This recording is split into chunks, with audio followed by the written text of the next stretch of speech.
updates in the world of football. Sterling for Liverpool. He's seen Henderson face to face with Fernandinho. Henderson! Oh wow! Lifts the Anfield roof. Company's error, yes. Formula One. Near him, because down the inside now comes Carlos Sainz on Lewis Hamilton. Sainz just squeezes Hamilton, who goes over the rumble strip. Cycling, boxing, basketball, and lots more.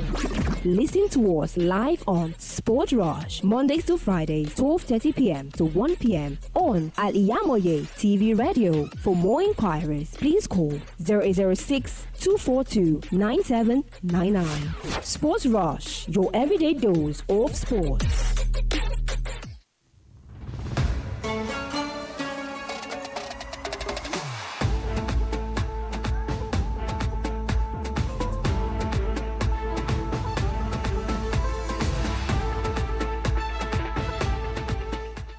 Good morning, everyone. Welcome to Sportville this beautiful morning on Al-IyamoyeTV, and really we'll get to hear the updates on sport all over the world today. And I am Yazid Taoheed. I'm Sowole, Moshood, listening to Sport. Good morning. Okay, starting with the La Liga side, the champion of last season, Barcelona. Growing frustrations at Barcelona.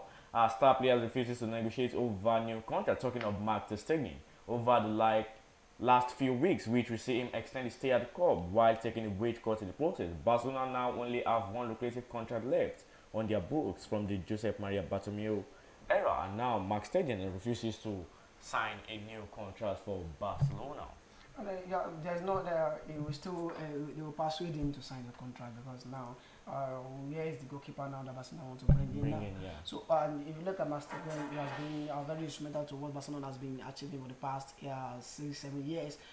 He came in from I think Borussia Mönchengladbach or thereabouts, and he has been doing very fine for Barcelona. Although Barcelona have a lot of financial issue, they are going through one of the most difficult moments of their life for the past 3-4 seasons in terms of finance and the likes, selling stadium. Even though they start selling the grass from Camp Nou, you know they are constructing Camp Nou now. They need to go and to the grass, start selling the grass little by little. Although our teams have also done such a thing before, like Atletico Madrid done this before at their previous stadium. They did it, and Barcelona are going to a lot of. Now my question is, how is Barcelona getting money to bring in players when you know you have a lot of problems? Yeah. You know, now the kind of wage, although Jovelis got a wage cost because before he joined Barcelona from Atletico Madrid. You brought in Joao Felix, you brought in Joao Cancelo, and you brought in other players as well. Although they've removed Ansu Fati out of the wage bill, Ousmane Dembele, they've got him out of the wage bill, but you still bring in players in. You brought in Ori Romeo, you brought in Ike Godogan as well. So there are a lot of players that are coming in, and you still find it difficult to extend other people's contract. Some players got out of Barcelona all because of this financial issue. And at the end of the day, Barcelona are somewhat ingrate. If you look at the rate at which Barcelona treat their former stars, former player, from the era of Ronaldinho, he was not treated very fine. Deco, as educator, even though Aguida, not treating them very fine. Same thing as Dani Alves, he was not treated fine. Then Messi. Most of their ex-players, they don't treat them very well. Now you are having a problem. You don't need to bring in players. It's how you maintain your status quo and continue with the kind of player you have. Now it's possible Barcelona get out of the Barcelona team next season. Look at what makes Barcelona to lose some players this season. It's because of this issue. Player might not say they want to leave Barcelona before, but when they see that another team comes in for them, and they offer them the high wages, they will eventually go to that particular team. Because they know Barcelona they know before, it's not the kind of Barcelona we have now. Yeah. Barcelona that we know, but that will dominate Spain and will dominate Europe at large. It's not the Barcelona we know now. They just start dominating Spain. I can't even say they dominate, because they only got the Spanish La Liga last season. It was Real Madrid dominating Spain. I think it's high time Bartomeu look for look strategically how they can be able to manage all this financial issue so that they won't lose all their stars. Okay, let's also talk about PSG. As we saw, someone made a statement yesterday when they were showing the map of PSG and other teams playing, also Bayern Munich, saying the return from the international break caused damage to most teams. As we saw Bayern Munich drew their match, and also PSG lost match to Nice. Looking at PSG performance since day one, just played 5 matches, 2 win, 2 draw, and 1 lose. If you remember very well, I said something that international break will be favorable to some teams and it will affect them some teams. But I don't think the international break really affect PSG. To me, PSG now in 5 matches they've lost twice. They lost once. Once they drew twice, they won two. Twice. And if you look at the kind of team PSG now, PSG have lost the fear factor.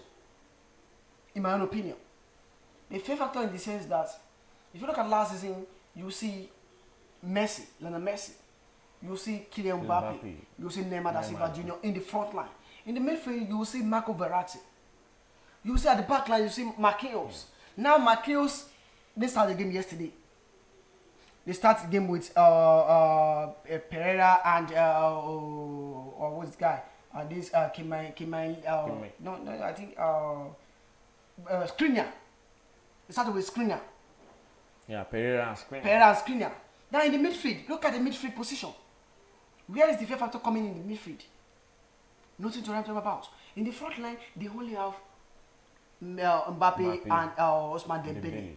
So this thing needs to really gel together, to come together, to know each other, and don't forget they are coming in with a new coach. French Ligue 1 is not that difficult because they have been dominating even before PSG comes in and dominates French Ligue 1. We have Olympique Lyon. They dominated French Ligue 1 for years. When we have the likes of Junio, the free kick legend Junio, we have Malouda, Michael Essien, we have Wiltord, we have this guy as well, Karim Benzema. Then at Olympique Lyon, at Coupet, the goalkeeper then Coupet, he was one of the best goalkeepers then in the world then. Coupet, they have a lot of players. Then when they meet Real Madrid, they always tend to defeat Real Madrid. Whenever they meet Real Madrid in the knockout stage or the group stage, they always look for a way to beat, and at the end of the day, they ended up beating Real Madrid. Now after the reign of PSG, here comes reign of Lyon. Here comes we have Olympique Marseille. In the regime of Taiwo, Frank Ribéry, Diarra, they did, and they also dominate French Ligue 1. After Olympique Marseille, here comes AS Monaco. AS Monaco also, yeah. AS Monaco also dominated for 2 years. And we have Montpellier. Montpellier got a league with Olivier Giroud before Arsenal brought in Olivier Giroud. Don't forget, Bordeaux got the league when they have Marouane Chamakh. Arsenal bought Marouane Chamakh as well. So a lot of teams surprises. Lille also got the league when Eden Hazard was there. Chelsea got Eden Hazard there. So a lot of teams have been dominated before PSG now came and dominate with the likes of Ibrahimovic, David Beckham, and the likes. Now, you put in a coach of the high caliber. What he did at Barcelona, you cannot respect what Luis Enrique did at Barcelona. But he want to bring in his own style of play, his own player. He has lost a lot of big players at PSG. Marco Verratti, Messi, they've lost Wijnaldum, they've lost Neymar da Silva Jr., a whole lot of players, Sergio Ramos. And now, I'm saying it that Marquinhos is not part of this coach plan. He only want to retain Marquinhos as one of the age player so that he will not want to leave every old player in the team. So PSG, they should know they are home for a big, difficult task this particular season. Don't be surprised if PSG don't get the French League 1. Don't be surprised if they don't eventually qualify for Champions League. Don't be surprised. Don't be surprised if they go trophyless this season. Because they are also in transition process. So I'm not that surprised with the results yesterday, PSG Udinese. I'm not that surprised. But the only what I was happy yesterday is our good striker, Thierry Murphy. Did very well scoring a brace. And someone said something on X Ando yesterday. Say, what is Nigeria giving all their players? All their striker are on fire in Europe. From Taiwo Awoniyi, Victor Not Osimhen, Osimhen, yeah. Victor Boniface, Gift Orban, Terry Murphy. They're all on fire. The Super Eagles of them, they have strikers that you want to call up there, you know they will give you goals. That's what I was happy about yesterday. Okay, on Thiago Alcantara, as we all see, Thiago Alcantara will or might not be in the plan of jogging club this season, as they have declined his exit also to move out of Liverpool to Turkey. It's possible it's part of the club game plan this season, but we can't just say he'll be out of the team just like that. There'll be some times that they really need his experience in the team. No doubt about that. They really need Thiago Silva, Thiago Alcantara experience. What really made this guy to not be? To me, I always say Thiago Alcantara has not. He has never reached his potential. Because injury upon injury upon injury. I don't know whether injury in their family or his own mother Afia. His junior brother Afia at Barcelona before he got out of Barcelona. Injury upon injury. And don't forget, we always say that Thiago Alcantara is the heir to Xavi Hernandez and Iniesta. But he ended up at Bayern Munich, and he has his best moment at Bayern Munich. For 2-3 seasons, he has his best moment, but injury setting. He came to Liverpool as well. For the first season, he was injured. The second season, he was very, very instrumental to what Liverpool did. So at sometimes they still need the service of Thiago Alcantara. Don't forget, they've lost a lot of experienced players at the team. There's Mena, Fabio, and Anderson. So I really there will be sometimes that squad depth is very, very important. By Thursday now, Liverpool will go to Europa League. So there have been a lot of rotation in the squad. Okay, let's take a short break from here. When we get back from the break, I will continue on the news and also give you the matches, the results of the matches that went on yesterday, and also the matches coming up today. Do stay with us. Thank you. Thousands have been disappointed severally in their bid to see greener pasture abroad. To those quack in the traveling agency business, it is a rocket science. That is not our case at Taostaff Travels and Tour. We have in-depth details on how to successfully, without stress, help you process and secure your visa to anywhere in the world. Do you want permanent residential visa, visiting and tourism visa, student visa to places like Europe, America, Asia, Africa? It's no big deal to us at Taostaff Travels and Tour. Our years of experience and expertise speaks volume for us. Let's process and secure visa for you to UK, USA, and Canada within a twinkle of an eye. We offer Hajj and Umrah services to our Muslim faithfuls. What are you waiting for? Consult us at number 9 Taostaff Central Mall, Sholanke Street, behind Laroy Hotel, Abiola Way, Abeokuta. 0802 733 0900 or 0806 578 4060. Stop wasting money. Pay for peace of mind. Talk to Taostaff Travels and Tour. Gbogbo aláfẹ́ tó gbayì tó fẹ́ wọṣọ yìí ṣoge tó bágbàmú ló ń kọjá lọ sí House of Zayana. House of Zayana, the name I know when we talk of top-notch fashion, quality materials and class. House of Zayana, lẹ́tí máa rójúlówó Turkey wears, Egypt and Malaysia clothing, Dubai, àwọn designer bags lóríṣiríṣi, àwọn ìtẹ̀lẹ̀ bàtà tó jiná tí wọ́n fawọ́ original ṣe, àwọn aago kájọ́ tó ń ka wákàtí ọjọ́, designer sunglasses and perfumes, pẹ̀lú àwọn gbogbo nǹkan tóbìnrin àsìkò fi ń gbafẹ́ lò gbà. Mo débẹ̀ ojú mi ń ṣe kámi, èmi ni ó rà, èmi ni ó mú. Gbogbo ẹ̀yin mùsùlùmí ẹlẹ́sìn tẹ́ gbòógè gbọ́n pa fashion tẹ́ wá nílò jàlábíà, hijab àti àbáyà lóríṣiríṣi. House of Zayana lẹ́ò ti rí gbogbo ẹ̀ rà. House of Zayana wà ní 52 Ọlọ́run ṣògo road adjacent Redeemed Church Agape Parish Ọlọ́run ṣògo Abẹ́òkúta. Lórí Instagram House of Zayana 08165688618. House of Zayana, ilé ìtajà tá a ti ń tojúlówó aṣọ àti nǹkan aṣaralóge tí ń gbéni níyì.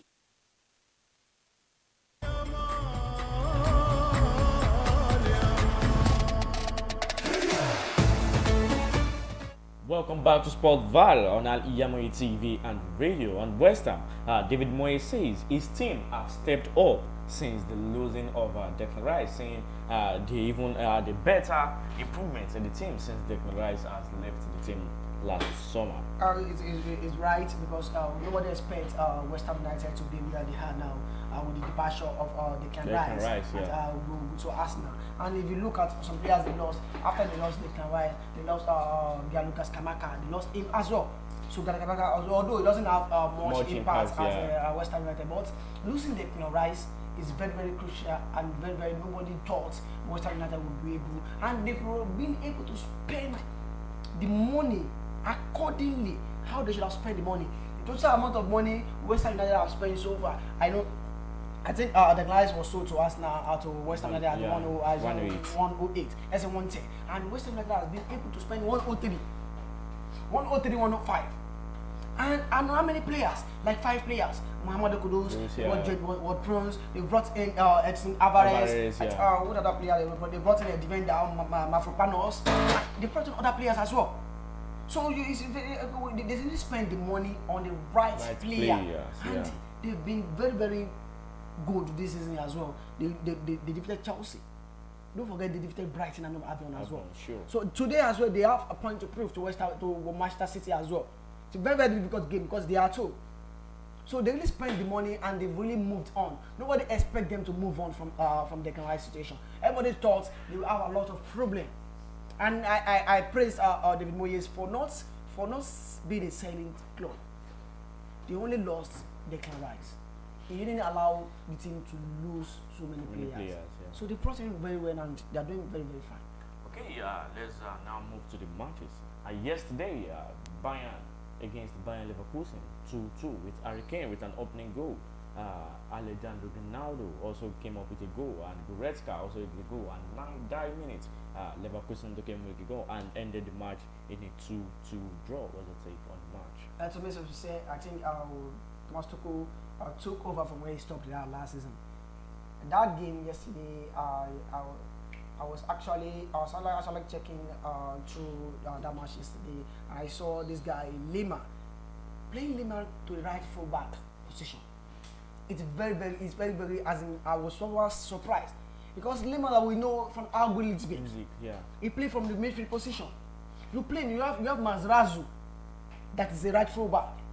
If you want to twist everything, bring it Kimmich back to the right full back and introduce Lehmann in midfield position. What Thomas Tuchel is just trying to do, his position, his formation before, we know he go to coach at 3-4-3 formation, 3 at the back and 5-man defense. But now at Bayern Munich will not accept that from you. Bayern Munich will know Bayern Munich as a team that has possession. They don't accept the fact for you that you sit at the back, you want to counter a team you want to play on a team on the counter. And you have a whole lot of players, skillful players, that can create chances. He brought in Musiala yesterday. Look at this, because he wanted to play Thomas Muller. And he doesn't want to bench Thomas Muller. He started Thomas Muller at back of the striker, Harry Kane yesterday. He started with Loizain and I think it wasn't Gnabry or thereabouts. He ended up bringing in Musiala. I would not be surprised if Musiala at the end of the summer get out of Bayern Munich team, because he was not given a chance with all respect. We saw what this guy did under Nagelsmann. What he did under Flick. He was very, very good player, a creative player that it seemed whenever you are playing against this particular player, you will be very afraid to play against him. You know, he can create chances. So I really think he took it from where he stopped last season. But you have Harry Kane. They always deliver. This is his fourth goal in the Bundesliga. And at the end of the day, you will find it difficult that maybe Bayern Munich might just got the league, maybe same way they got the league last season. Because Borussia Dortmund as well are not doing very fine. They're not doing good. They've lost Jude Bellingham.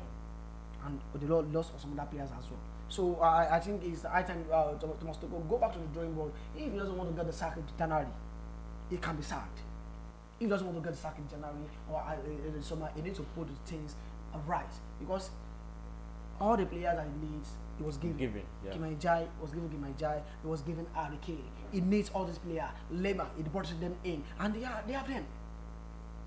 So I think it's high time to go back to the drawing board and say what's happening. Okay, today we have Cologne against Hoffenheim by 2:30 p.m. Freiburg against Dortmund also by 2:30 p.m. Mainz against Stuttgart by 2:30 p.m. Leipzig against Augsburg by 2:30 p.m. Wolfsburg against Union Berlin also by 2:30 p.m. And by 5:30 p.m. we have Bochum against Frankfurt. And in La Liga yesterday, so Valencia defeats Alaves 2-0. And today we have Athletic Club against Cadiz 1:00 p.m. Valencia against Atletico Madrid 3:15 p.m. Celta Vigo against Mallorca 5:30 p.m. and Barcelona against Real Betis by 8 o'clock p.m. Barcelona, Real Betis. If possible, they should struggle to win as usual. But they have in the Champions League game as well. They need to rest some players and bring in some players as well, and give some players some chances as well. So I'll still go with Barcelona. I think they are I think I'll give a slight win against Real Betis. And tomorrow we have Getafe against Osasuna by 1 o'clock p.m. We have Villarreal against Almeria by 3:15 p.m. Sevilla against Las Palmas by 5:30 p.m. And we have Real Madrid against the Real Sociedad by 8 o'clock p.m. Real Madrid, I think they will still continue with them. They stop before the international break. I pray the international break will not affect them so much because Jude Bellingham, he went to the English national team. He did well with the English national side, but all in all, the other players, I think they have got none of them got injured. So I still give Real Madrid the chance ahead of Real Sociedad. Okay, as you also know, Ferland Mendy and Dani Ceballos are already back from injury and now training with the team. Okay, today we have Juventus against Lazio by 2 o'clock p.m. Inter Milan against AC Milan by 5 o'clock p.m. We see this match as a rematch of the semi-final Champions League where Inter Milan, AC Milan face, and also Genoa against Napoli by 7:45 p.m. Let's discuss on the three matches: Juventus, Lazio. Juventus has been good this season as well. They've been trying to win despite the issue around Juventus side. Don't forget the issue they have now with Nabili Pogba investigating doping test. But all in all, you see Juventus, they are trying to win some matches. They're trying to get through the issue they had last season. And against Lazio, Mauricio Pochettino's side. Mauricio Sarri's side is it's a very difficult game. I think Juventus is at home against Lazio. The Lazio will be playing Champions League as well. All eye will be on Champions League. They have a lot of players at the disposal. Immobile, they have Pedro. They have Pedro of Chelsea, former Chelsea player, Barcelona player. If you look at the game very well, it might end up in a draw between both sides. Okay, and also Inter Milan, AC Milan. A very difficult game. Derby de la Pena. They call it Zazero, Giuseppe Meazza Stadium. Both sides, can't say one is at home, one is away. The same ground, but Inter Milan is at home now. They have much of their fan than AC Milan. The game, if you look at AC Milan very well, they've brought in so many players, but they miss Oliver Giroud today because he's out injured with AC Milan. Got injured with the French national side. But if you look at the kind of player both sides have brought in very well, AC Milan have done a good transfer market. Bringing in the likes of Christian Pulisic, Loftus-Cheek, Samuel Chukwueze, bringing in a lot of players, or Okafor. All these players, they brought in good players, and they've not really lost player like that. They have Rafael Leao. Other players have and look at Inter Milan. Skriniar is not part of the team again. Andrew Nana, same thing. Uwelo Lukaku is not part of the team again. So let's say Inter Milan are just trying to recover back from the loss of so many players. So I'll give it to AC Milan the other way. Okay, and finally on Genoa against Napoli by 7:45 p.m. I think Napoli should come back from their last defeat against Lazio defeated them. I think it's time for to get back his scoring boots. He scored for the Spike Governor last week. I know he will definitely score today again as well. I go for Napoli to win against Genoa. Okay, and today in the English Premier League, we have at 12:30 p.m. we see Wolves against Liverpool, Tottenham against Sheffield United by 3 o'clock p.m. West Ham against Manchester City, Aston Villa against Crystal Palace, Fulham against Luton Town, Manchester United against Brighton, and Newcastle against Brentford by 5:30 p.m. Starting with the opening match of the day, Wolves against Liverpool by 12:30 p.m. So Wolves at home, and if you remember last season, the game against Liverpool find it somewhat difficult to defeat Wolves. I think the game they defeated them 1-0 was a very dubious game, whereby I think it was a robbed game for Wolverhampton Wanderers. And if you look at this season as well, Wolves have not been doing fine. They've not been doing very fine. And the last game they played was they got defeated. With international break, if the international break doesn't have any negative impact on the Liverpool side, I don't see the reason why Liverpool should not go for a win today. Okay, Liverpool for a win, and also let's discuss on West Ham against Manchester City. We say West Ham are getting a good form, a run of form, 4 games, 3 wins and 1 draw. But the question is, they're getting luck. Against Chelsea, they went with luck, and the luck is at the side. Because if you look at the game from A to Z, Chelsea really played so well, but they are not that clinical in front of goal. And if you look at the game against Brighton, they overwhelmed Brighton and Albion all the way. And if you look at Manchester City game since the start of the season, they've not been that convincing. It's not that convincing when they struggle sometimes to win. 3-0, if the game against France, they struggled to win 3-1. They struggled to win it 3-1. Against West Ham United, if West Ham United can be able to soak pressure that they used to soak, but the issue now is against Manchester City side that they have a clinical goal striker, they have Alan and Julian Alvarez as well. But don't forget they also have Mohamed Kudus. So and set piece are very, very dangerous with this world opponents. I'll go for a draw between both sides, West Ham United and Manchester City. Okay, we have a Manchester United against Brighton. Manchester United is at home, and we are going through a lot of injuries or thereabouts, on up and down. I don't know whether Martinez should be able to return back from injury. I doubt. But if he's not be able to return back from injury, it will not be maybe Lindelof and Maguire, or Lindelof and Johnny Evans at the back. And the left back position as well. It's possible Sergio Reguilon comes in and they have Wan-Bissaka or Dalot. And the midfield position, they have no problem as well. But don't forget, Bruno Fernandes had a good performance with Portugal national team. Yeah, he had a 3 assists and he scored a goal as well for the Portuguese national side. But all along against Arsenal, he had a good game. Little cameo he had that day. And look at Brighton. Brighton, Roberto Di Azabi, very good coach, a very attacking-minded coach. So the game is very tight. Man United at all. But I think I'll go for a draw.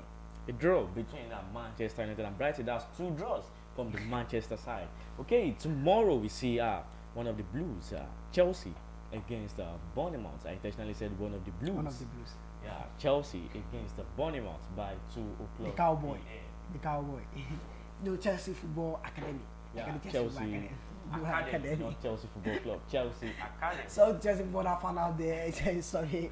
Okay, Bournemouth against Chelsea by 2 o'clock p.m. And tomorrow it's a very, very good game. Vitality Stadium. I hope Brighton will not give Chelsea a Vitamix to drink Bournemouth. Because if you look at the game, it's very, very. Their coach said something. Raiola, he said something. He said for the past 4 games that Chelsea has played so far, they have possessions. And if you look at the old EPL game, Chelsea in terms of possession, chances created, Chelsea are first on the penalty table. But now I think they are 11th on the table or thereabouts. And if you look at the game, Bournemouth, they are not afraid to come with possession as well. Look at the game against Liverpool. If not for the penalty, after the penalty came in, they relaxed. And they have this guy, Semenyo. I think he's an African player. Semenyo is a very good player, shoulder and care and the likes. But I'll go for Chelsea to have a slight win. Of course, Raheem Sterling is very, very low with a lot of fitness. I think Fernandes as well, the national break, he did well. Caicedo, most of them did very well. I go for Chelsea to have a win. Okay, I'm going for Bournemouth. This is my first prediction on today because I waited to discuss on Chelsea before making my first prediction. I'm supporting Bournemouth tomorrow against Chelsea, and finally tomorrow we have 4:30 p.m. between Everton and Arsenal. We do a second prediction. Yeah, second prediction on Everton Arsenal. Arsenal will win against Everton. Seriously, the game is very, very. Everton has been going through a lot of difficult time, and the first win for Sunday classes was against Arsenal. So I'll go for a draw. A draw between Everton and Arsenal. Okay, we've come to the end of Sports Vow today on Al-IyamoyeTv, and don't forget to like, follow, share, and comment on our programs on Facebook. Al-IyamoyeTV Radio, and also subscribe to our YouTube channel. I've been Yazid. I'm sure they must have some response. Tell you a goodbye.